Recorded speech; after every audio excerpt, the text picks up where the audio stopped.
Hello, we are Team Spacecamp. Our core team is the 8 seniors you see here, with additional members taking on roles of our composer and sound designer and production assistant. We have all gathered our strongest sides to put together our short, so please join us on a trip down memory lane of how this story was made. The creation of Light Years Apart started fall term of our junior year. We collectively agreed on sci-fi as our genre. From there, we came up with the core of our story: an astronaut leaves his daughter to find a new Earth. We met every week throughout our junior year to refine our idea with storyboards, concept art, and illustrations. Through these revisions, we found our emotional core. We were making a story about love, duty, and hope. It took a lot of iterations to capture that feeling, but by the end of the summer, we were confidently able to switch from our 2D storyboards to a 3D animatic. We didn't stop refining our story until the end of spring term, as we wanted to polish the emotional impact. Meet our protagonist, Wen. His design needed to combine two very important aspects. He had to be both an astronaut and a dad. We actually looked to our own parental figures to nail the look. It took quite a bit of iterations to get the face down, just to get just that proper dad astronaut countenance. We integrated body capture at the 3D animatic stage and worked with the story team to polish and reshoot any data that was missing. After the body movement was locked in, we shot the face separately so that we had less data to process. Due to COVID restrictions, our shoots were limited to 2 people in the space to ensure everyone's safety. Because we were using performance capture, we were able to iterate very quickly for the 3D pre-visualization without major time loss when a new rig was integrated. The rig itself had to be custom edited to be mocap compatible. We followed in the footsteps of a senior project from last year to create a full performance capture pipeline. The 2 sections of the ship were made to reflect the main conflict of the short. While the cockpit is indicative of Wen's dedication to his job and mission, the living quarters represent his love for his daughter, Daisy. For the exterior environments, we had to create a unique approach because of the organic nature of the environment.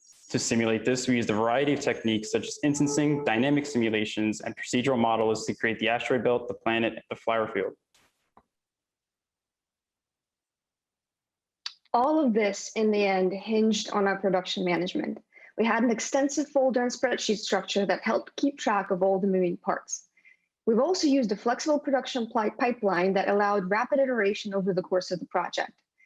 In the end, we've gone through over 80 versions of our short, 10 versions of the shot list, 50 critiques, and over 3 terabytes of data. If you're interested in learning more about the making of Light Years Apart and Team Spacecamp, please visit our Instagram page. Here you can see both our successes and hilarious mishaps while making the show. We're extremely thankful to our advisors at Drexel, Lady, Nick, and Dave, as well as Josh LeBrot, who have all helped us shape the story into what it is now. We could not have done it without your feedback. And thank you to everyone who has followed us on this journey. Yay!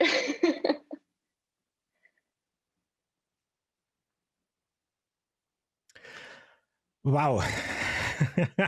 And I continue to be impressed by how much our students can actually kind of do in this short amount of time.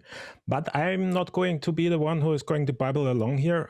In our chat now, we have Simon Littlejohn. He graduated from the master program in 2012, and he is currently FX supervisor at Zoic Studios. Simon. Hey, everyone. Hey, Simon, thanks for being here. It's my pleasure. I will say, this being the first time I've been able to actually view the project, I thought it was awesome. It was really, really good. I'm impressed at the, basically from start to finish, it really did not seem like you guys cut corners. Everything just looked really well shot, well lit, well animated. You had a lot of just tiny bits of detail that I thought that it just like brought me into the world. The set design was great. Just pretty much, I have nothing but good things to say about that. It was really, really good. Thank you so much. It was a long way in the making. I absolutely believe that, having having been a part of the program. I know the hurdles that I'm sure you guys had to leap in order to get to this final render. I guess one of the first questions I have, because there's a lot of really intricate shots in that, what would you say the hardest, or I guess most time extensive sequence was for that short? I guess in terms of like rendering and just from concept to actually getting it out and viewable. I think Jenks can take that question. I think you know which shot I'm thinking about. Yeah, so we have a lot of long shots, and the longest shot by far in our short is the shot of when waking up and revealing the planet. That was a very complex shot that had like not only a pan out, but it also like panned out and revealed the whole environment. So not only was it a complex camera movement, but it was also the introduction of the planet, and the planet had a lot of sand on it. So in order to instance all those particles, we had to like divvy up the renders, and we had a bunch of render passes that we all had to compile at once. So render time, all those different passes definitely took the longest. And it was also going. Sorry. So sorry. Go ahead. I just wanted to add, it was going through from one environment to another environment. And the trick was that the first environment was fully Maya, rendered and generated in the interior of the ship. The exterior was half Maya, the ship was rendered out of Maya, and half Houdini because it was sand and all the effects. So I think in total there was like 7 or 8 different passes and programs, different renders that were independent of each other, rendered completely separately, and then put together in comp. That's awesome. Yeah, I noticed, and I don't want to get too technical for the people who are watching this, but I did notice what I assumed to be a lot of pop grain action going on with the foot interaction of the sand, or maybe it was just particles, not sure, but it looked great. It was a great touch. Another thing that happened to me plenty of times while working on shorts at Drexel is that I would have some pretty catastrophic failures in my rigs or my lighting setups. And one thing that I noticed is your main character is very well designed, very professionally done. I thought it was great. It was just perfect proportions for what I would expect to be a space dad. I think you guys nailed it. Did you have any sort of hurdles when rigging that character? Because it seemed pretty complex. And I also noticed, I believe there might have been some cloth sim done on him as well. But what were the hurdles, I guess, in getting that character good to go and not actually exploding like I've had with anything I've made? Shannon, you're the rigger. Well, honestly, I would say that the biggest hurdle, especially in the beginning, was the fact that no one on our team is a rigger, and nor did anyone really want to be. So since I was kind of on the mocap side and I knew what I needed for the mocap to be able to work really nicely with the rig, it was kind of laid on me. So the biggest hurdle was, 1, figuring out who actually wanted to do it.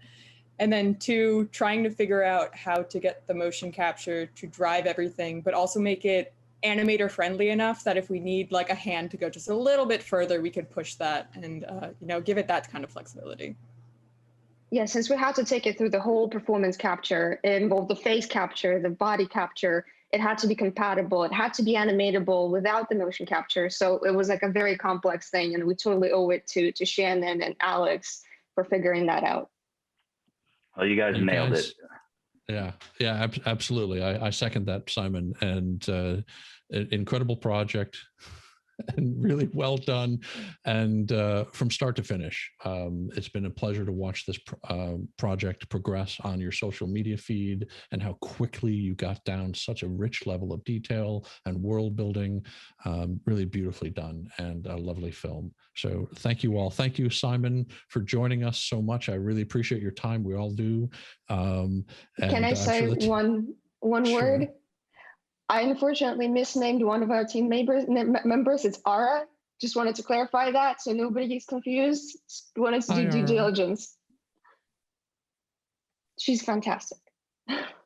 And thank you so much. Thank you so much, Simon. It was great chatting with you. My pleasure. Thank you all. And from here, we're going to move on to our next team. But before we do, I want you all to enjoy this unusual video of game projects that the game program, the VR animators, everybody within the digital media community have worked on over the last few years, where they are projects that are beyond the desktop and on very odd alternative platforms. And with that, I want to play that. And thank you all so much for being here. Thank you for having us.